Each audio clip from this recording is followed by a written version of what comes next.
Hotel के उस कमरे में क्या सच छुपा था? Now sit for a minute.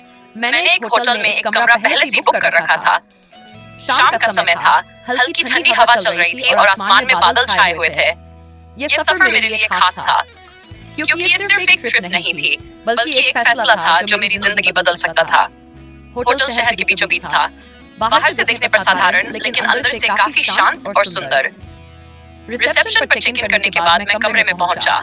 कमरा साफ सुथरा था, एक बड़ी खिड़की, सफेद पर्दे, एक टेबल और सामने दीवार पर लगा टीवी। थोड़ी देर बाद वह भी आ गई। उसके चेहरे पर हल्की मुस्कान थी, लेकिन आंखों में जैसे कोई अनकहा सवाल। सफर ठीक रहा? मैंने पूछा। हाँ, लेकिन मुझे तुमसे कुछ जरूरी बात करनी है, उसने धीमे स्वर में कहा। मैंने माहौल हल्का करने के लिए लैपटॉप खोल दिया और कहा, पहले थोड़ा रिलैक्स कर लेते हैं। हम दोनों खिड़की के पास बैठ गए। बाहर बारिश शुरू हो चुकी थी, बूंदें कान से टकराकर अजीब सी आवाज कर रही थीं। कुछ पल की खामोशी के बाद उसने कहा, क्या तुम्हें सच जानना है? मैं थोड़ा चौंक गया। कौन सा सच? उसने बैग से एक लिफाफा निकाला। उसमें कुछ कागज थे और एक पुरानी फोटो। मैंने फोटो देखी और जैसे मेरे पैरों तले जमीन खिसक गई। वह फोटो मेरे अतीत से जुड़ी थी, एक ऐसी गलती से जिसे मैं पीछे छोड़ चुका था। तुम्हें ये सब कैसे मिला? मैंने घबराकर पूछा। वह शांत थी, क्योंकि मैं सिर्फ तुम्हारी दोस्त नहीं हूँ, मैं उस कहानी का हिस्सा हूँ जिसे तुमने अधूरा छोड़ दिया था। कमरे का माहौल अचानक भारी हो गया।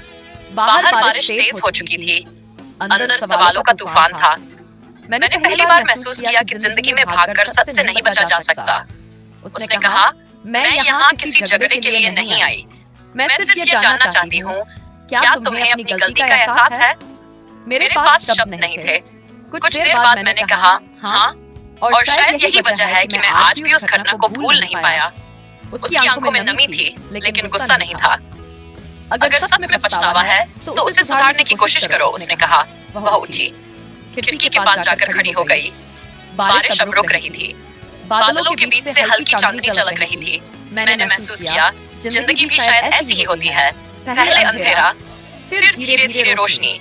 मैं उसके पास गया और कहा, मैं भागना बंद कर रहा हूँ, जो भी अधूरा है उसे पूरा करूंगा। वह हल्का सा मुस्कुराई, बस यही सुनना था। उस रात हमने कोई फिल्म नहीं देखी, कोई मजाक नहीं किया, हमने सिर्फ सच का सामना किया। सुबह जब सूरज की किरणें कमरे में आईं, तो सब कुछ अलग लग रहा था, जैसे एक बोझ उतर चुका हो। वह जाने लगी तो मुड़कर बोली, हर कहानी का अंत बुरा नहीं होता, अगर इंसान सच स्वीकार कर ले। मैं खिड़की के पास खड़ा उसे जाते हुए देखता रहा। उस दिन मुझे समझ आया, गलती करना इंसानी फितरत